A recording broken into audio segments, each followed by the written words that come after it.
नमस्कार, मेरा नाम धीरज कुमार है और आपने देखना शुरू कर दिया है दिव्यांग जागरूकता मंच। आज के वीडियो में एक खुशखबरी हम देने वाले हैं, लेकिन ये खुशखबरी जो है बक्सर के एक दिव्यांग नेता के माध्यम से आपको मिलेगा।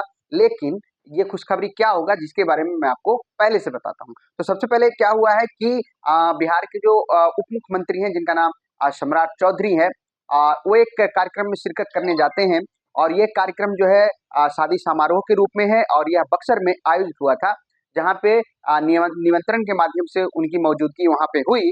और बक्सर के जो दिव्यांग नेता हैं, जो कि इस बार 4 दिसंबर को जो बक्सर में दिव्यांगजनों के लिए कार्यक्रम हुआ उसके हीरो बने, ये हैं अगस्त उपाध्याय जी, जिनको आप देख रहे हैं चेहरे में। और इन्होंने एक सेल्फी भी लिया है।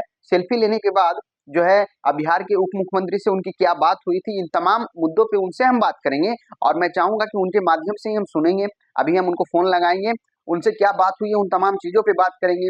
तो आइए उनका फोन कॉल हमारे स्टूडियो के माध्यम से हमारे जो टेक्निकल टीम है वो लगा रखे हैं और उनसे हमारी जो बात होगी वो आप डायरेक्ट लाइव सुनिएगा। और जिन्होंने पेंशन के मुद्दे पर बहुत काफी बातें की हैं, तो आइए उनका फोन कॉल जो है लग चुका है, उनसे हम बात करते हैं। तो सबसे पहले नमस्कार अगस्त उपाध्याय जी। नमस्कार नमस्कार। जी, मैं दिव्यांग जागरूकता मंच से धीरज कुमार बात कर रहा हूँ। जी जी जी। हाँ, तो अगस्त उपाध्याय जी, जैसा कि आपसे हमारी बात हुई थी कि आप जो है एक शादी समारोह में जिसमें बिहार के उप मुख्यमंत्री सम्राट चौधरी का निमंत्रण और उनका आगमन हुआ, तो उसी क्रम में वहाँ भी एज ए दिव्यांग नेता के रूप में आपको भी निमंत्रण मिला था। और जब आप कार्यक्रम में शिरकत होने गए तो सम्राट चौधरी जी से मुलाकात हुई है, क्या कुछ बातें हुई हैं और आपने किस प्रकार से बिहार के दिव्यांगजनों की समस्याओं को रखा है और उस पर सम्राट चौधरी जी का क्या वक्तव्य रहा, उन्होंने आपसे क्या बताया, इन तमाम चीजों के बारे में हम आपसे जानना चाहते हैं और हमारे माध्यम से बिहार के पूरे जो 70 लाख दिव्यांगजन जानना चाहते हैं। तो उपाध्याय जी, आपका हमारे चैनल में स्वागत है और हम चाहेंगे कि आप विस्तार पूर्वक इन पूरी घटना को बताएं कि क्या बातें हुई है जो कि हमारे दिव्यांग सब जानना चाहते हैं। जी जी, बहुत बहुत धन्यवाद हमारे धीरज जी। मैं बताना चाहता हूँ कि उस माहौल में जी मेरी उपस्थिति हुई, मेरा भी निमंत्रण था वहाँ, जी जो कि माननीय सांसद जी का बेटे का जी शादी उत्सव था, उसमें मेरा भी निमंत्रण था, मैं गया। जी जाने के पश्चात मेरा यही मिशन था जी कि बिहार के दिव्यांगजनों के हित में जो भी माननीय गण हमारे उप मुख्यमंत्री या मंत्रीगण विधायकगण आते हैं, जी तो अपनी दिव्यांगजनों की समस्याएं और मुद्दाओं को मैं रखूं, जी खास करके पेंशन बढ़ोतरी के लिए मैं बात करूं। जी मैं अगस्त उपाध्याय और छोटू बाबा, छोटू बाबा। दिव्यांग संघ नेता बक्सर। जी तो आपको मैं अवगत कराता हूं कि पहली बार बहुत ही शिद्दत करना पड़ा, क्योंकि उनके आगे पीछे 10 बॉडीगार्ड और अन्य लोग मतलब भ्रमित थे जी और जी उसमें उनसे मिलना कितनी कठिनाइयां होती है, यह भली बात एक दिव्यांग हाँ, समझ सकता है। मतलब एक दिव्यांग के नाते किसी मंत्री विधायक से मिलना और उनसे बात करना ये काफी मशक्कत का विषय है। ये इस बात से मैं सहमत हूँ। उस जी सर उस माहौल में तो इतना मुश्किल था कि मैंने 2 बार ट्राई, तीसरी बार में मेरी को सफलता मिली है। जी जी तीसरा बार मैंने घेरने का प्रयास किया, मैंने घेरा। जी एक बार तो मैं लड़खड़ा गया, जी धक्के भी खाना पड़ा, जी फिर भी मैंने हिम्मत नहीं हारा। जी मैंने यही सोच के, मेरा मिशन ही था कि माननीय उप मुख्यमंत्री से मुलाकात करूं और दिव्यांगजनों के पेंशन के बात अवश्य रखूं, समस्याएं रखूं, ताकि हमारे बिहार के दिव्यांगजनों का उत्थान हो, विकास हो और न्याय मिले जी और पेंशन की बढ़ोतरी हो। जब उनसे मेरी वार्ता हुई, मैंने घेरा उनको। जी यह हकीकत है, साक्ष्य है। हमारे उस समय ऑनलाइन मीटिंग चल रही थी, जो कि सभी 15 हमारे अन्य अन्य जिलों से कार्यकर्ता उस पर लाइव भी देख रहे थे कि हकीकत बात है। तो उन्होंने आश्वासन दिया जी कि नहीं, पेंशन आपकी बढ़ोतरी होगी, बिल्कुल होगी। यहाँ तक मैं स्वास्थ्य मंत्री मंगल पांडे से भी उनको घेरा, उन्होंने भी कहा कि पेंशन बढ़ेगा बढ़ेगा। जी। ये तो हकीकत। अभी आपको यहाँ पर मैं रोकना चाहूंगा और आपसे एक सवाल मेरा ये है कि जब उनसे मुलाकात हुई और आपने पेंशन के मुद्दे पे उनसे बात किया तो उनका कैसा रिएक्शन था? बहुत साफ सुथरा था, बिल्कुल बढ़ेगा। तो बढ़ेगा पेंशन। अच्छा और विधानसभा के पहले, चुनाव के पहले ही बढ़ेगा। जहां तक हमें पूर्ण विश्वास है, जो आश्वासन मिला है, यह विधानसभा के पूर्व पहले पेंशन बढ़ोतरी होगा ही होगा।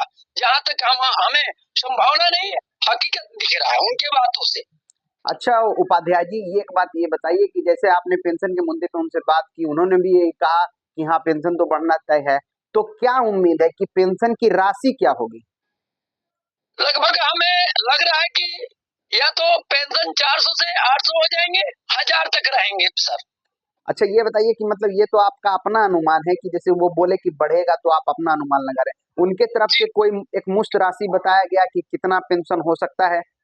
नहीं, इसका अनुमान हम लगा सकते हैं, उनके द्वारा खोला नहीं गया है, पेटारा खोला नहीं गया है, लेकिन सिर्फ संकेत दिया गया है कि बढ़ेगा ही बढ़ेगा। कहने का मतलब उन्होंने एक संकेत दे दिया है कि पेंशन बढ़ेगा, और चूंकि बिहार के उप मुख्यमंत्री हैं तो वो भी जो कि राजनीतिक गलियारों से आते हैं और उनकी बातों में भी काफी दमखम होता है, और बीजेपी के गद्दावर उनके नेता हैं। साथ सर उनके साथ साथ मैं मंगल पांडे से भी घेराव किया और विजय सिन्हा का कोशिश किया, लेकिन संभव नहीं हो पाया। विजय सिन्हा भी आए थे, उनको भी घेरना का प्रयास मैंने किया, लेकिन जानते हैं एक दिव्यांग नेता बहुत ही, उनके माहौल ऐसा होता है, 10 बॉडीगार्ड और अन्य लोग शामिल होते हैं, जी जो कि मुलाकात करना, घेरना असंभव होता है। जी वो जी। तो 2 लोगों से मैं कैसे संघर्ष करके उनके सामने समक्ष आके घेर के अपनी मुद्दाओं को रखा। दिव्यांग के हित में बिहार के एक दिव्यांग का कम से कम पेंशन बढ़े, वृद्धा पेंशन बढ़े, विधवा पेंशन बढ़े, इन सबों पर मैंने चर्चा किया। अच्छा, तो कहीं ना कहीं ये रुझान अब लग रहा है कि बिहार में दिव्यांगजनों का जो है पेंशन वो बढ़ना तय है। जी जी जी, बिल्कुल सही आपने अनुमान लगाया है, और बिल्कुल सही मैं बिल्कुल हकीकत 100% मैं बता रहा हूँ कि यही हमारे आमने सामने बात हुई है, ये हकीकत है। इतना ही नहीं, उस समय मेरा गूगल मीट चल रहा था, प्रत्येक हमारे बक्सर जिले के अन्य जिलों के भी दिव्यांगजन जिला अध्यक्ष जुड़े हुए थे और लाइव भी देखे हैं कि मैंने प्रत्यक्ष सामने से बात किया और घेरने का भी प्रयास किया। मैं पूरी लाइव दिखा रहा था उस समय कि दिव्यांग का साथ साथ दिव्यांग, वृद्ध, विधवा, तीनों पेंशन बढ़ा जाए। जी जी। तो चलिए, काफी आपसे बात करके आपसे बहुत कुछ हम लोगों ने जाना, बिहार के सारे दिव्यांगजन भी सुन रहे हैं, आपकी बातों को समझ रहे हैं, और उनको भी उम्मीद जग रहा है कि कहीं न कहीं आप जैसे लोग जो है जितना आप लोग काम कर रहे हैं वो काफी सराहनीय है, और आने वाले दिनों में लगता है कि दिव्यांगजनों को जो खुशखबरी है वो मिलेगा, और जरूर मिलेगा। इसी तरह से काम करते रहना है हम सभी को मिलजुल कर। तो सबसे पहले मैं अपने धीरज सर, जी मैं एक बात और कहना चाहता हूँ, जी एक संदेश और देना चाहता हूँ जी कि बिहार सरकार को बढ़ाना भी पड़ेगा। अगर नहीं बढ़ाते हैं तो आगामी हम लोग चैन से बैठने वाले नहीं है, हाँ चैन से बैठने वाले हम लोग में वो नेता मत समझिए।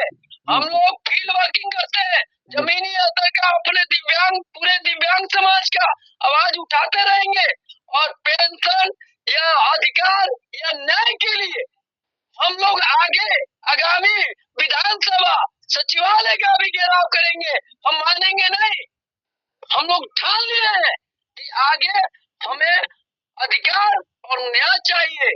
पेंशन ही बड़ा मुद्दा नहीं है, जी दिव्यांगजनों को अधिकार मिले, न्याय मिले, और हमारी 2016 अधिनियम एक्ट लागू जो है जमीनी स्तर से लागू कराया जाए, इसको पालन कराया जाए, एक एक दिव्यांग को न्याय दिलाया जाए। जी जी ये हमारा हकीकत है, इसको धरातलीय होना चाहिए। मैं मुख्यमंत्री से, उप मुख्यमंत्री से, सबसे मैं आग्रह और विनती भी करता हूँ कि जल्द से जल्द आप आदेश दें और जल्द से जल्द दिव्यांग, जी बिहार के दिव्यांगजनों को न्याय दें। और आप देख ले, जी आप ही के बगल पड़ोसी राज्य हाँ पेंशन हाँ बढ़ोतरी कर जी दिया, जी जी अगस्त लेकिन उपाध्याय जी, बिहार सरकार हमने कहाँ सोई हुई? आपकी बातों को मैंने समझा और काफी अच्छा लगा है। आगे आपसे भी इस मुद्दे पर बात होती रहेगी। चैनल से जुड़ने के लिए आपका बहुत बहुत धन्यवाद।